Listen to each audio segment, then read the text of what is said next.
Okay, so I hope I'm audible. Slides वगैरह share हो रही हैं सब? Yes, sir, that's fine. Okay, great.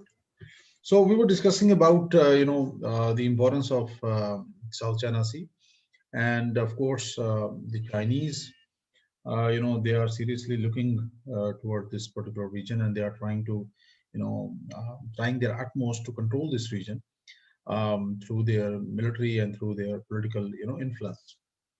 So the Chinese, of course, definitely the Chinese would never let go this region, and this is the reason that they are focusing on South China Sea vigorously.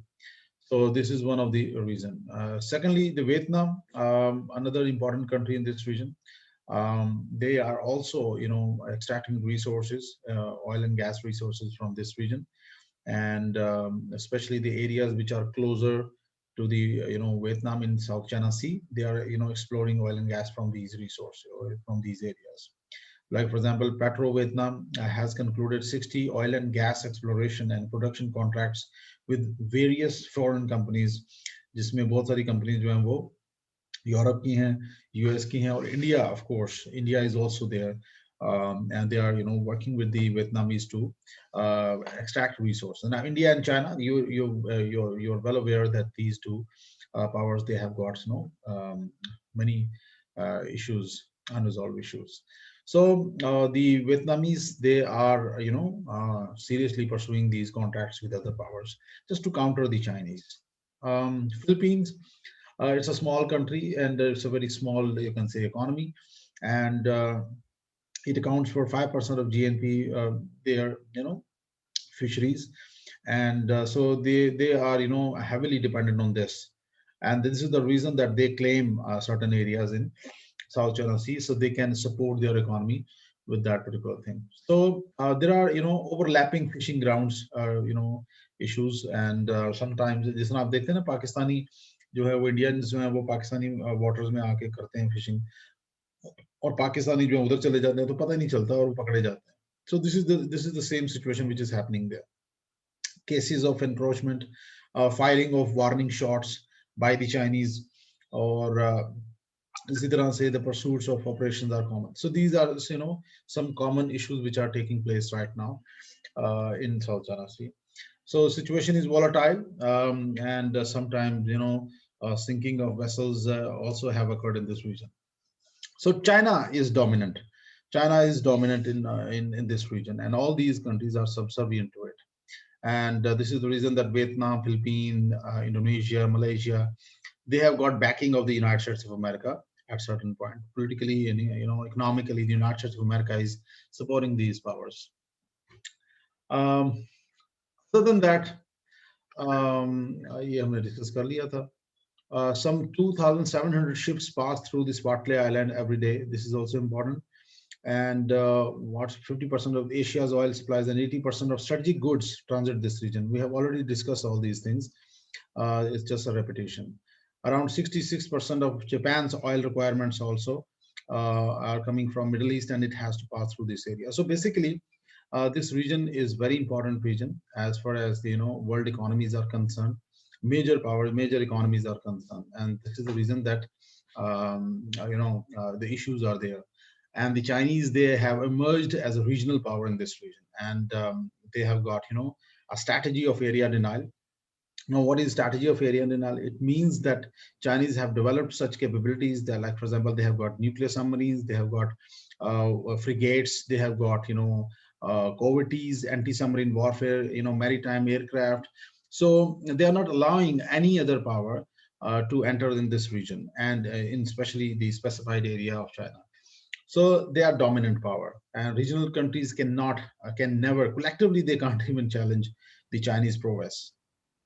Sir, I However, have over here. Can I yeah. ask? Yes, please, Aruj. Regarding the sir law of seas, is China's action, are they lawful? Because the law of seas told us about the 12 nautical miles territorial water, then economic zone and all that. So this nine line dash argument of China, is it lawful?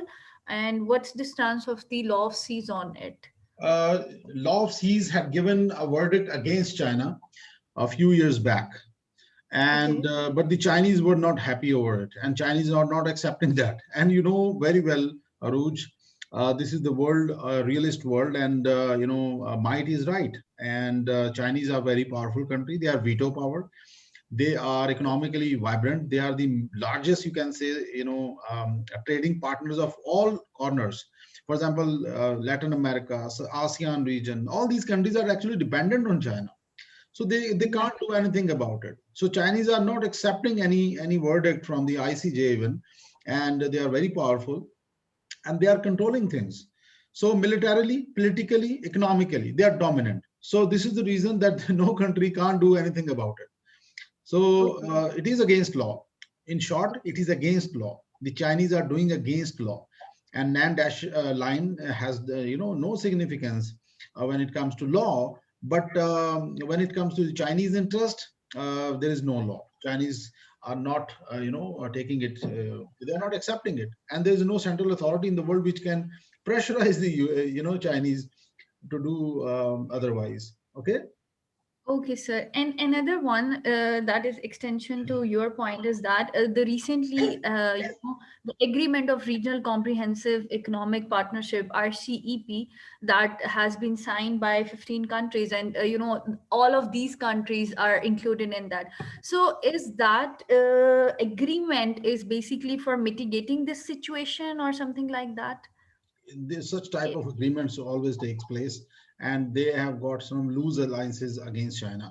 But as far as as I told you before, as far as the politics in East Asia and Southeast Asia is concerned, Chinese are Mhm. very dominant in this region, and politically they are very strong. They have got veto power. They are well Mhm. connected with the major powers, and no major power can challenge. Even the United States of America. You remember during Trump regime, United States of America imposed some tariffs on the Chinese goods, ऐसा ही था, which were Exactly. about I think $234 billion worth of tariffs. और China ने Yes. क्या किया? China also reciprocated the same. China also imposed equal amount of tariffs on the US products. अच्छा, उसके Mhm. ऊपर फिर आके the Americans had to back down, they had to withdraw, and उसके बाद उन्होंने उसको accept किया कि यार ये Chinese जो है इनके साथ पंगा नहीं ले सकते, दे आर डोमिनेंट. तो प्रॉब्लम ये है कि Chinese they are major trade partners of major countries, major regions around the globe. For example SAARC का सबसे बड़ा ट्रेडिंग पार्टनर इस वक्त चाइना है, लैटिन अमेरिका का भी चाइना है, यूरोपियन यूनियन का भी चाइना है, आसियान का भी चाइना है, अफ्रीकन यूनियन का भी चाइना है. सो चाइना को आप कैसे इग्नोर कर सकते हैं? तो ये छोटे मोटी जो चीजें हैं ये चलती रहती हैं, but Chinese are regional power and they are very strong in this region, and no country, no major power, but still there are many major powers who are trying to play their role, which we have already discussed. इसको थोड़ा सा देख लेते हैं एक बार. Major powers में United States of America is the dominant power in this region, as I told you before, and the US in 2012 came up with the idea of Asia Pivot Strategy, and they claimed that they are going to deploy 60% of their strike capability maritime force in Asia. Why? Because Asia is the center of major, you can say, major economies are there in Asia. For example, China is the largest economy in Asia, for example, with some $15 trillion or $16 trillion GDP.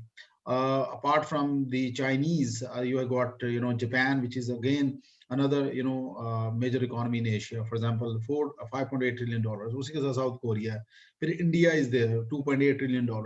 So Asia is basically the center of gravity in future, and most of the population also reside in this region. Major economies are also there. Business is taking place. Asia Pacific is going to be very important in coming years.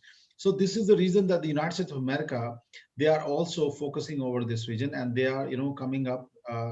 They have deployed most of their force in this region, and they are cultivating good ties with the Indians on the Indian Ocean area. They are also improving ties with the Southeast Asian countries. They have already got a base in Japan, Okinawa, where about 64,000 American troops have been deployed along with their aircraft carrier, along with their other offensive capabilities like nuclear submarines and other missiles. And of course, their defense shields, THAAD or वो जो जितने भी है ना, Patriot or Aegis. These are their premium, you can say, defense shields, which are installed in Japan, South Korea, and in the Sea of Japan, just to protect these countries from North Korea and China. So the Americans are involved in this region, and they are, aggressively. They have, they are pursuing their stance in this region. They are supporting the smaller powers like, Philippines, Indonesia, Malaysia, Vietnam, and others. They are providing them weapon and equipment as well. Taiwan, Gobi. Apart from that, the Russians, they are also major power right now in the world. They are also, pursuing their interest in this region. For example, the Russian Navy is even assisting the Vietnam in the reconstruction of Cam Bay as a naval base. So I showed you previously about the location of the Cam Bay. So that is also very important. So of course, the region is also important to Japanese shipping, because, as I told you before, 66% of the Japanese oil imports, it also comes from this region. So this is the reason they are also pursuing good ties with these countries. More than 80% of the Japan's oil imports are transported through these waterways, like Southeast Asia, South Asia, Africa, Middle East, and Europe.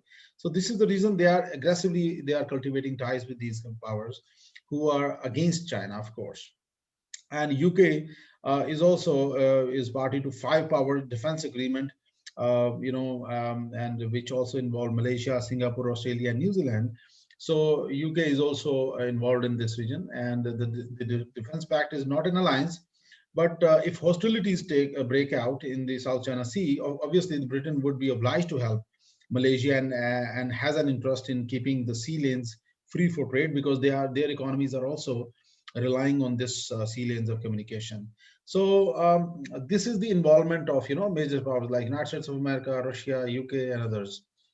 United States of America, as I told you before, they have got bases, major naval bases in this region, in and around this area. For example, they got a U.S. access under discussion in Philippines. They are trying to open another base in this region. They are also talking of establishing another base in Australia, which is also part of Asia Pacific. Foreign base supporting US naval operations in Singapore is there. And of course, their major concentration is there in Japan and South Korea. Apart from that, in Japan, they have got about 60,000 plus forces. And the Senkaku Island, which is there in the center. And over that island, the Japanese and the Chinese, they have got some clash.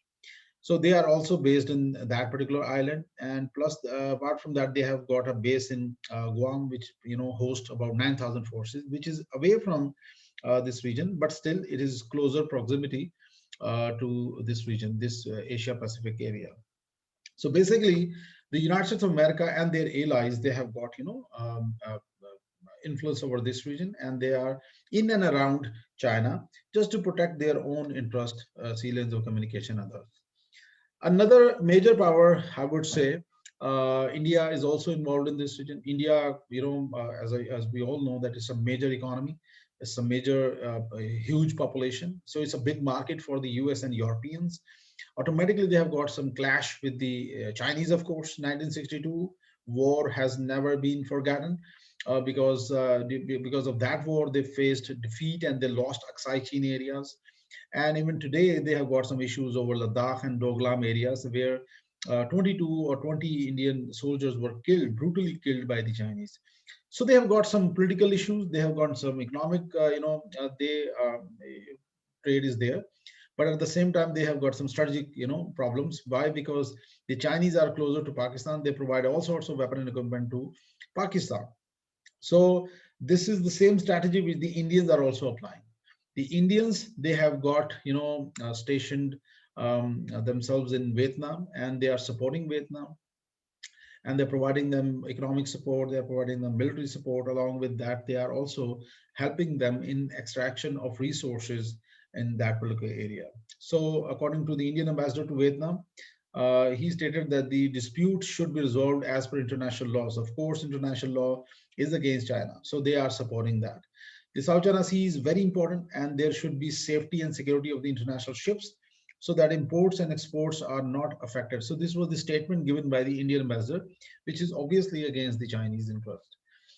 China-India rivalry is there. In 2006, ONGC Videsh is a Indian oil exploration company which got a contract with Petro Vietnam, which is the Vietnamese oil company, to jointly explore Sector 127 and 128 in Phu Khan Basin. Phu Khan Basin is also in closer proximity with South China Sea, and of course the Chinese are very much serious about it, and but still these countries are there. Later in September 2011, it signed three more deals to jointly explore oil and natural resources in these blocks. So, with this, automatically, it is going to create a diplomatic approach between India and China, of course. And the Chinese have, seriously took this matter, and they, approached the diplomatically. They challenged all these things, but still. China can't do much about it because the Vietnamese, they are exploring these oil and gas resources in their own proximity. But still, it is the Chinese have shown some resentment because they claim this area. So as a whole, in a nutshell, South China Sea is very important region between Indian Ocean and Pacific region. Major economies of this region and beyond, they are dependent on these sea lanes of communication. This region is important because of the natural resources, oil and gas, 150 billion barrels of oil and gas, sea lanes of communications. It is important for the Japan, for South Korea, for other Taiwan and Hong Kong. All these economies are closely associated with the U.S. economies. So automatically, if these economies get any disruption of oil and gas supplies, automatically the U.S. economy would suffer. So this is the reason that the major powers are involved in this region against China. The US is there, the UK is there, then you got Russia, which is also supporting Vietnam, and many other powers are involved in this region. And politically, economically, and strategically, they are supporting these powers, smaller powers in this region, just trying to protect their own interest, larger interest in this region. So this is all from my side. If you got any question, you can ask now. So then we can discuss that. I think that is fine for me, sir. Just one point that if I don't think so, there would be some direct implications for Pakistan, but if that are so, obviously, I think we would be supporting China. Of Is course, that the of course, of yeah? course. Pakistan's official position is that Pakistan support China over Tibet issue. Pakistan support China over South China Sea issue. Pakistan support China over Taiwan issue. Okay? So on all these issues, Pakistan closely support China, and of course the Uyghur issue, which is there in China's Xinjiang province. So in all these four issues, Pakistan has always supported the Chinese political position. So whether good or bad, we will always support China. Achha, as far as clash is concerned, Aruj, let me tell you one more thing, that clash may not take place in this region between the United States of America and China. उसकी reason मैं छोटी सी बता देता हूँ आपको. Both are nuclear weapon states. ठीक है? Chinese, they also possess more than 450 nuclear warheads, and they have the capability to strike in the heart of America. यानी कि 14,000 15,000 किलोमीटर की उनकी रेंज के पास मिसाइल्स हैं उनके पास. ठीक हो गया? United States of America is also a nuclear weapon state, of course. They also possess about 6,000 nuclear warheads, and their capacity is well known to everyone. They can also strike each and every part of the China. अच्छा, जहां तक limited war की आपको scenario है, उसके अंदर ये है कि American have deployed only 64,000 troops in Japan, Okinawa. ठीक है? जबकि चाइनीज जो हैं उनकी तो फोर्स जो है, land forces and naval forces, they are in millions. और इतना आसान नहीं है कि वो अमेरिका जो है उनके ऊपर अटैक कर सके या ये अमेरिका पे अटैक कर सके. I don't think so they are going to attack each other. America की जो वहां पे जो सबसे जो लीथल एसेट है, that is their aircraft carrier. ठीक हो गया? उनका जो एयरक्राफ्ट कैरियर है, that host about 60 modern aircraft. ठीक है? और ये उनकी एक फ्लोटिंग बेस है, समझ लो आप. और उसके अंदर उनके न्यूक्लियर मिसाइल वगैरह जो कुछ भी है एयर डिफेंस का, वो सब कुछ उसके ऊपर है. मजे की बात ये है कि the Chinese have tested a nuclear weapon DF-21 के नाम से, which is a short range nuclear weapon, and this nuclear weapon can take out that particular aircraft in one go, जिसके बारे में ये कहा जाता है कि this DF-21 missile is aircraft killer. और those are अभी तक वो यही कह रहे थे कि इसके जो अमेरिकन नेवी है, दे क्लेम दैट कि अभी तक हमारे पास ऐसा वेपन नहीं है कि हम इसको रोक सकें, because it's a hypersonic missile, और इसके अलावा उसकी जो कैपेबिलिटीज हैं, रेडार्स को इवेड करना और जितने भी मॉडर्न एयर डिफेंस सिस्टम्स हैं उनको इवेड करना, stealth technology and all that, उसकी वजह से ये वो कैपेबिलिटी है कि एक गो में अमेरिका की जो सबसे लीथल वहां पे जो कंसंट्रेशन ऑफ फोर्स है, एयरक्राफ्ट कैरियर है, उसको वो निकाल सकता है, उड़ा सकता है. So this missile is called aircraft killer as well. तो ये जो कैपेबिलिटीज हैं, इनके पेश नजर ये देखा जाए तो बड़ा कोई क्लैश या limited clash between US and China may not be possible in modern scenario. और बड़ा क्लैश तो वैसे भी नहीं हो सकता because of the balance of power. Nuclear weapons are there with both countries. As far as the regional powers are concern, they would always remain subservient to the Chinese, assertiveness. और वो हमेशा जो चाइना है वो उनको dominant ही रहेगा. Japan है तो वो भी भी टोटली डिपेंडेंट है यूएस के ऊपर, एक्सटेंडेड डिटरेंस लेके बैठा हुआ है. South Korea is also dependent on the US. Hong Kong is part of China, ठीक है. इसी तरह से Taiwan is part of China, और ये चाइना के खिलाफ कभी बोल भी नहीं सकते. इसी तरीके से जो दूसरे मुल्क हैं, साउथ ईस्ट एशियन कंट्रीज हैं, they are also totally dependent on China, politically, economically and strategically. China उनके ऊपर उस तरह से बदमाशी नहीं करता, लेकिन चाइना उनको छोड़ता भी नहीं है. चाइना उनको कुछ कहता भी इस तरह से नहीं है, लेकिन China is controlling this region. 9 dash line को चाइना रिलीजियसली फॉलो करता है और इसको कंट्रोल करता है, और कभी भी इनको अलाउ नहीं करेगा कि वो इन एरियाज के अंदर कुछ ज्यादा इंक्रोचमेंट करें. थोड़ी बहुत जो भी विद इन लिमिट अगर वो कर रहे हैं, थोड़ी बहुत कर रहे हैं तो कर रहे हैं. Otherwise Chinese are dominant and they will always remain dominant in this region, and Pakistan would always support the Chinese policies over South China Sea. ठीक हो गया? Okay, fine. Great. Any other question, guys? और कोई साथ अगर आपका कोई question हो, please you can ask. Sir मैं ये पूछना चाह रहा था कि आपने बताया जापान में ना यूएस की मिलिट्री बैठी हुई है ना, तो सर ये वर्ल्ड वॉर 2 के बाद ये कौन सी ट्रीटी थी सर जिसके बाद से जापान अपनी फौज नहीं रख सकता खुद, और मतलब उसके बाद यूएस ही डोमिनेट रहेगा उसके? इट वाज योशिदा डॉक्ट्राइन, और ये डॉक्ट्राइन हुआ था जब जापान ने सरेंडर किया था. तो उसके बाद इन्होंने योशिदा डॉक्ट्राइन के तहत ये तय किया था कि Japan would never have regular military, although they can have SDF, small defence force, ठीक है, और सेल्फ डिफेंस फोर्स रख सकते हैं वो. तो अभी उनकी फौज जो है इतनी बड़ी नहीं है, और दूसरा ये उन पे था कि वो न्यूक्लियर वेपन भी नहीं बनाएंगे, और वो खुद भी नहीं बनाना चाहते वैसे, फ्रैंकली स्पीकिंग.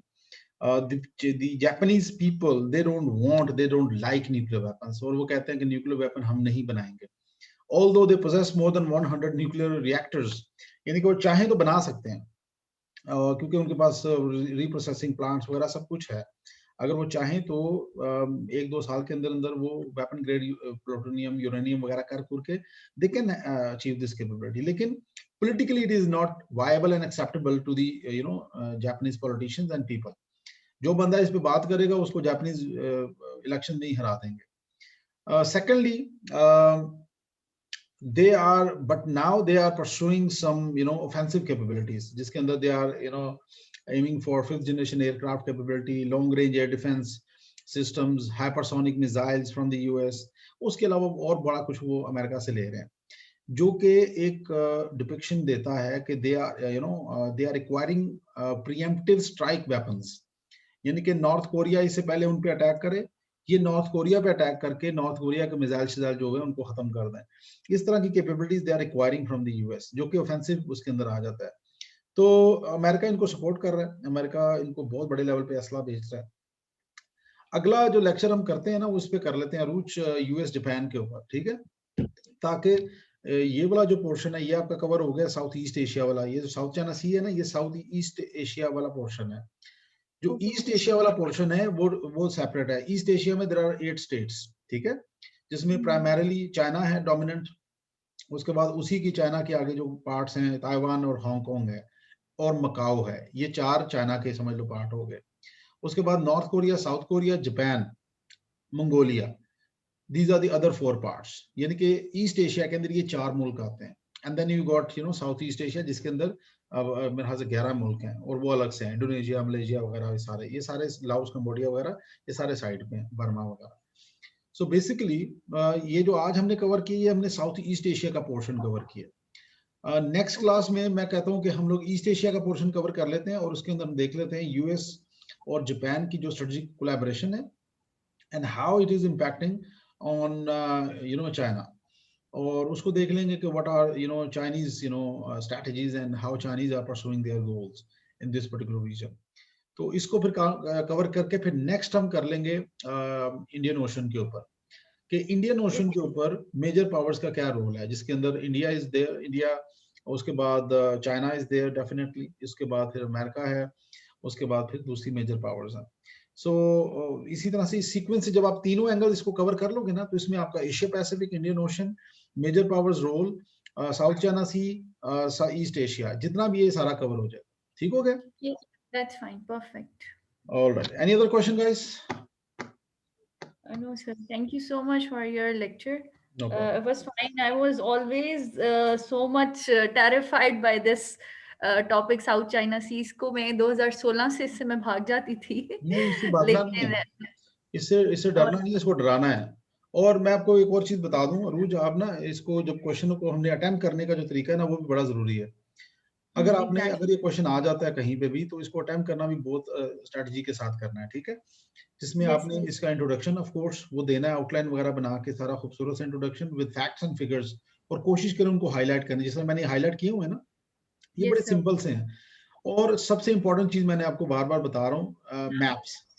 ये मैप कोई मुश्किल नहीं होता, आप एक बार ट्राई करेंगे ना, चाइना का एक इस तरह करके बनाओ, जो खराब सी रोटी बनाते हैं ना हम, उस तरह की खराब सी रोटी बना लो तो चाइना बन जाएगा।